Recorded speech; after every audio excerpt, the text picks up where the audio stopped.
Ayan, tignan nyo guys yung kanyang hoop. Grabe, halos masira na. Ayan o. Kikita nyo guys yan. Grabe o. Halos masira na yung area na yan o. Oh, grabe o. Pag di natin hinop trim to guys. Oh, kawawa naman siya oh. Ayan, grabe.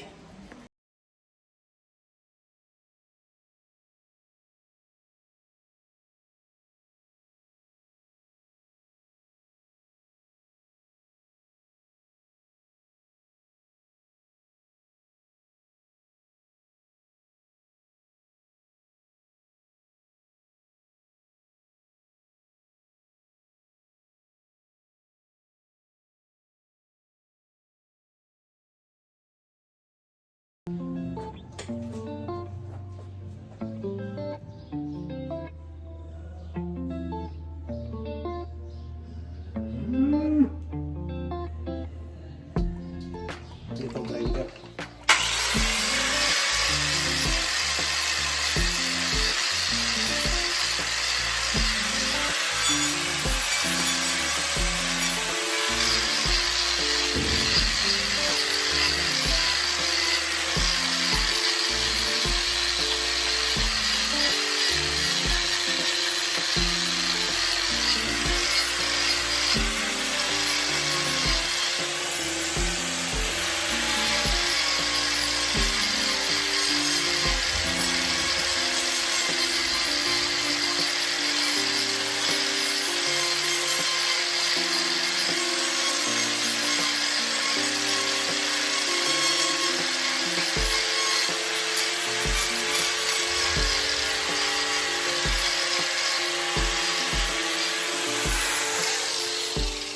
Guys, kailangan nating maingat maggamit ng kutsilyo.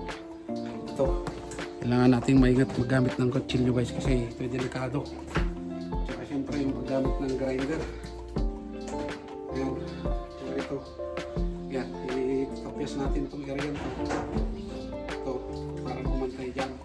Tapos lagyan natin ng konting kanal dito para yung singawan ng gitna ng hook nyo.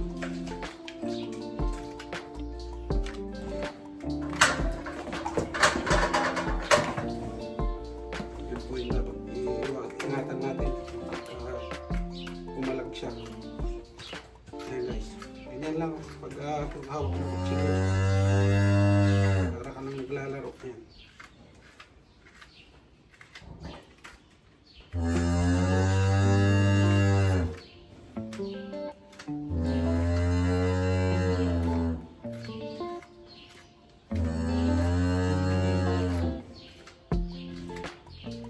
Tapos ito naman lagyan natin ng konti.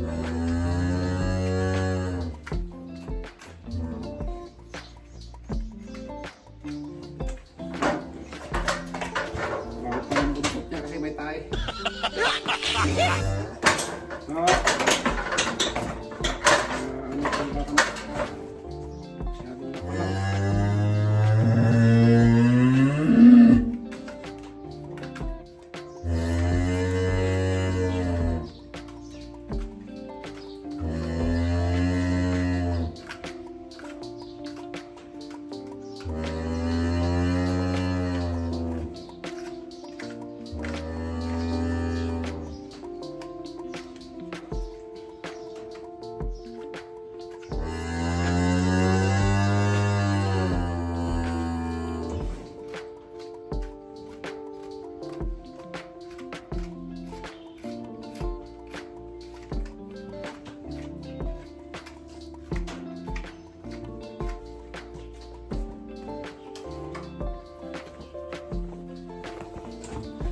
Ayan guys, tapos na yung isang baka natin. Ito.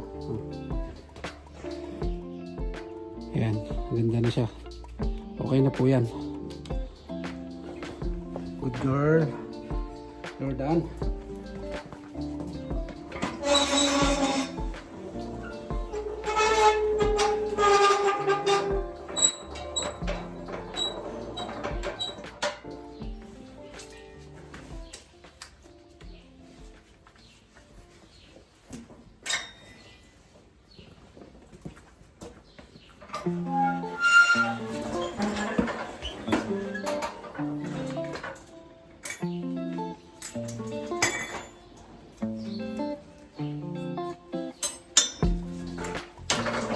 Ay, okay. Next cow.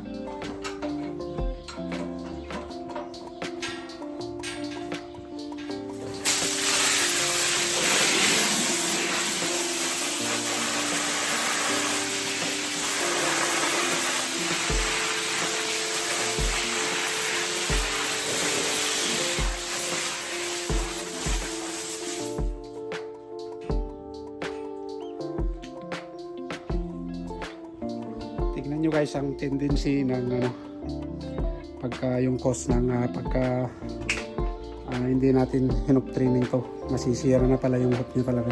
Ayan guys, pakita ko sa inyo, nagbabakbak na yan mga yan kasi pangit na yung hook nya, kailangan talaga ma-hoop trim para mag-rebuild yung sinasabi ko guys. Ayan, at tirahin natin.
Ganda.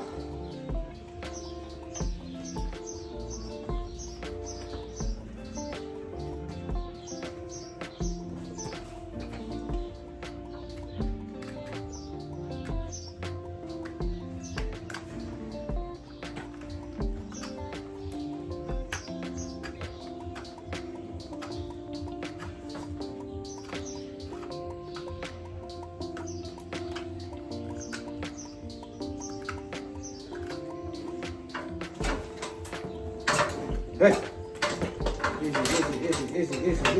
Easy.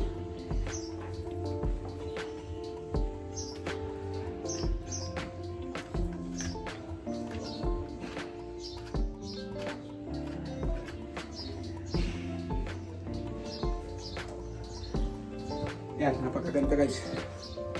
Kita nyo naman, ang ganda. Yan. Okay na siya. Yun naman, wala pa siyang tama. Buti na agapan natin guys. Ayan. Tapos na yung isang paa, yung isa naman paa.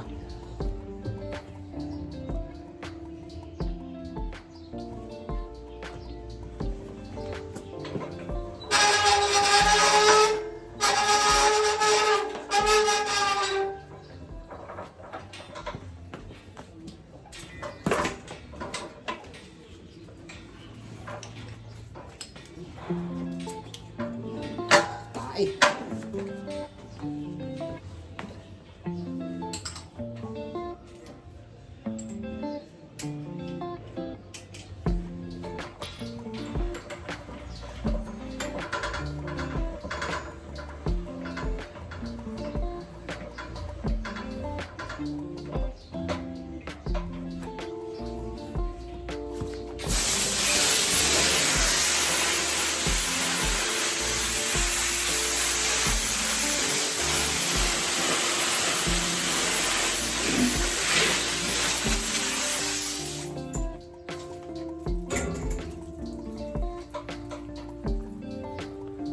Yan, tignan nyo guys yung kanyang hope. Grabe, halos masira na. Ayan o. Kikita nyo guys yan. Grabe o. Halos masira na yung area na yan o. Oh, grabe o. Pag di natin hinop-trim to guys. Oh, kawawa naman siya o. Ayan, grabe. Pakita ko sa inyo ulit paano i-trim yan. Ayan, tutok tayo dyan guys.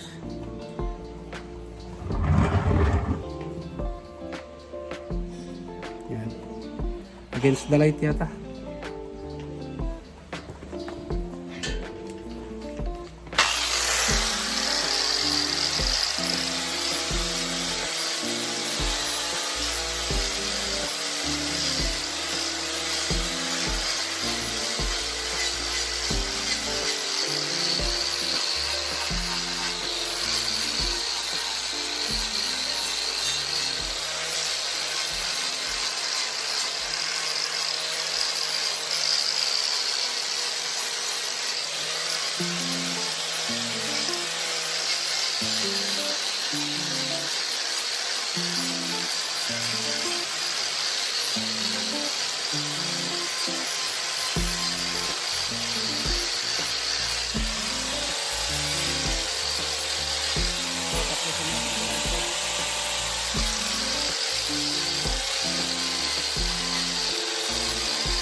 Ayan guys, pag ganyan na, huwag na natin ano to, gamitan ng grinder. Pag ganito medyo nakikita na yung mga puti-puti dyan, dapat kutsilyo na para matansya natin kung gaano kalalim yung gaano pa kalalim guys. Ayan, tingnan nyo.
Nakikita niya guys, may mga bato-bato na yan. Oh, may mga bato.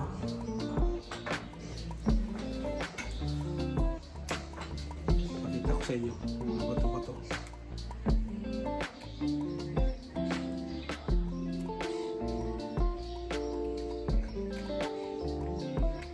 Ayan o. Mga bato-bato siya. Kaya tanggalin natin itong bunto. Pero bawasan pa natin itong area ito.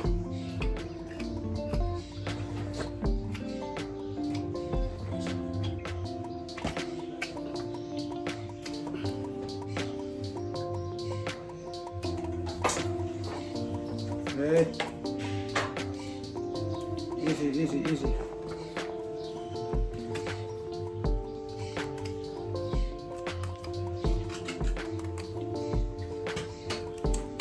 Kasi yung bato, oh.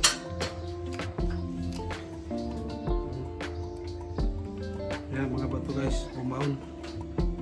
Yan ang mga yan. Dami yan. Sa loob na.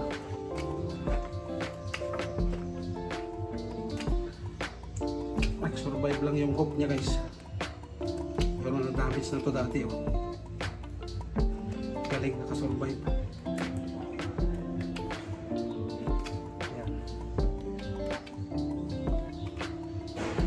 Pinalinis natin.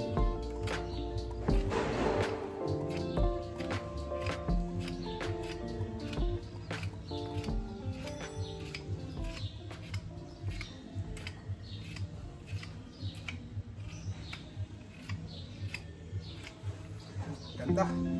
Tignan nyo guys, ang ganda, oh. Tapos na. Yan. Tapos na siya.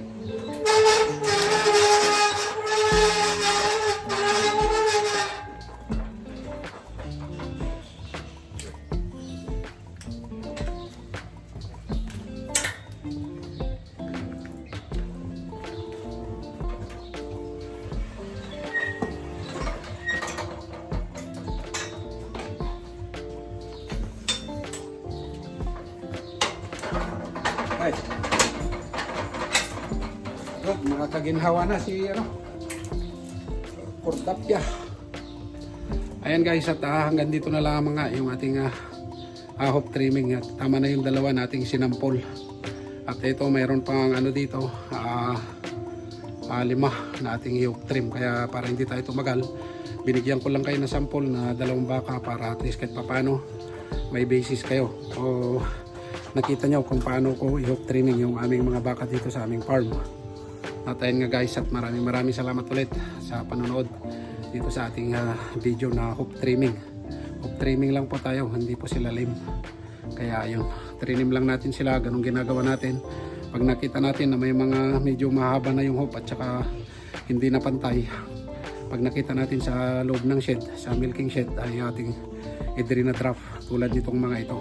Kaya ayun, yun po yung magandang practice para maiwasan po yung paglala ng kanilang hoop na ma-damage pa. Kaya yun, prevention din po yun guys, na yung gawin nating hoop trimming na sila agad para hindi na po sila ma-injury o malimpa in the future. Kaya yun, nandito na naman po guys, and maraming salamat, and ito naman po ang inyong kapangarap, magbabaka. God bless. Bye bye.